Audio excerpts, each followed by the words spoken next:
Assalamualaikum, you are from Group 3. Welcome to our presentation on Islamic Ethics and Economics for the subject ECS10403 Islamic Economics.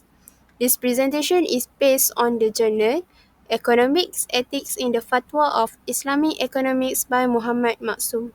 So, let's watch the presentation.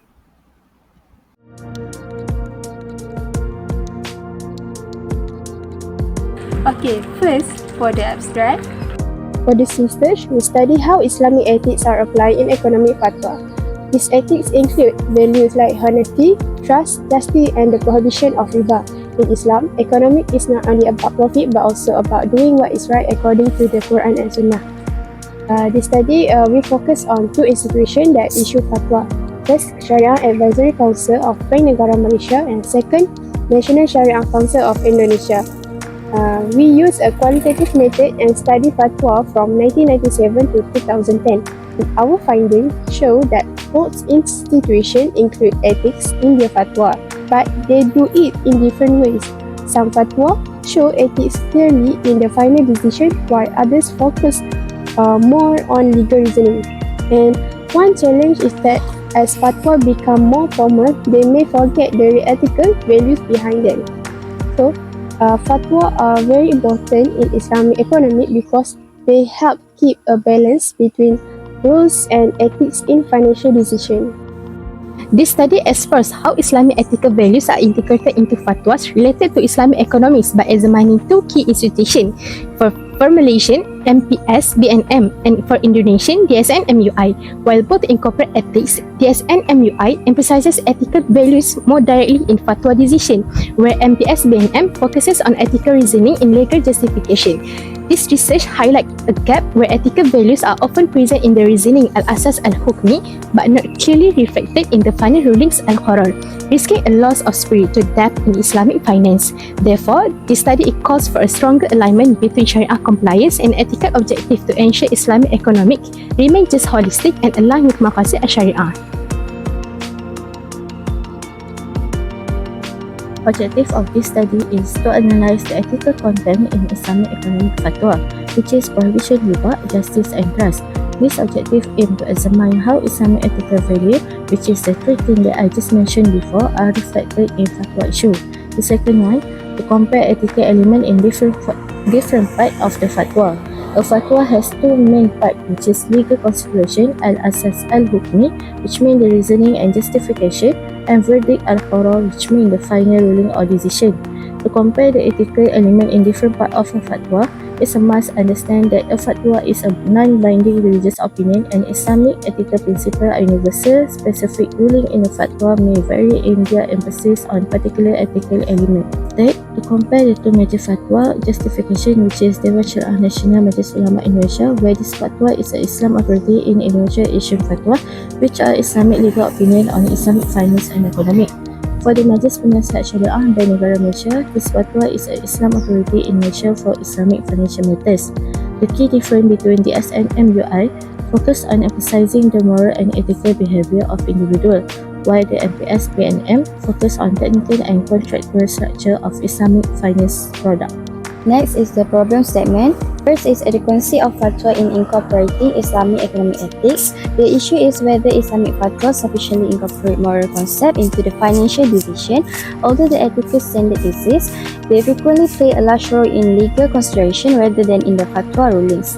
Ethical value often present in legal consideration rather than the actual fatwa decision, and this can lead to misunderstanding where people follow rulings without understanding the ethical basis, and fatwa often emphasize the object of the contract, not the ethical behavior of the individuals. Second problem is placement of economic ethics in the fatwa. Same goes like the first issue, which is ethics are more present in legal discussion rather than formal fatwa rulings. For example, Majlis Penasihat Syariah Fatwa balance legal and ethical concern, while Dewan Syariah Nasional Fatwa often include ethics directly into decision. Initially, fatwa were meant to guide moral behavior based on the Quran and Hadith, but modern fatwa now serve legal function. There is concern that turning fatwa into strict laws may reduce their ethical depth, especially when addressing issues like justice, equity, and fairness in the economic system, such as a concept like tarodi, which is a mutual consent, are now legal terms but not moral principles. Nowadays, these concepts have shifted from the ethical guidance from the past to becoming part of legal rules that must be followed to ensure compliance with Sharia law. For methodology, the study used a qualitative method, which means a research approach that focuses on understanding the why and how. This method used non-numerical information such as interviews, observation, and text analysis to understand complex issues and gain a deeper understanding of individual perspective. The study also used a descriptive method, which means the author wants to explain and interpret the content of fatwa that relate to the Islamic economy. This method allows a flexible approach when important news issues and questions arise during the duration of the study. Fatwa in Islamic law is an official ruling or interpretation on a matter of Islamic law given by a qualified legal scholar known as a mufti. Fatwa are usually issued in response to questions from individual or Islamic court about practical matters of life, such as finance or family matters. Fatwa issued by the Sharia body are the DSN, MUI, and MPS E&M.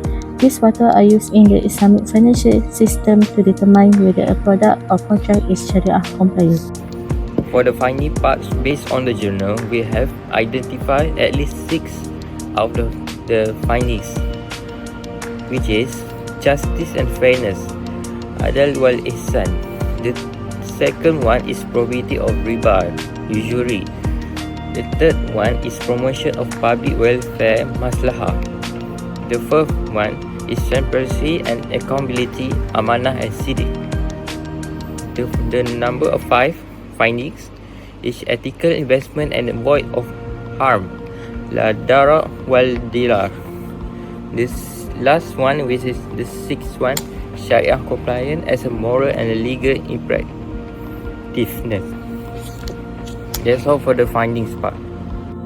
Next is introduction. Islamic ethics or akhlaq refer to a person's character and inner values rooted in a strong relationship between the creator and the creation.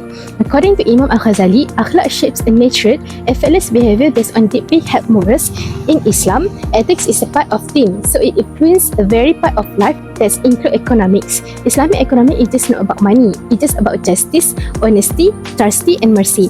It rejects riba, horror, and maisir, promoting a fairness and responsible wealth use guided by maqasid al-Sharia. Fatwas as a legal opinions help apply Islamic ethics to a real-world issue. But over time, there's been a tension between moral values and the legal formalities. So this research looks at how Islamic ethics are expressed in fatwas and how they guide ethical decision-making in the economy today.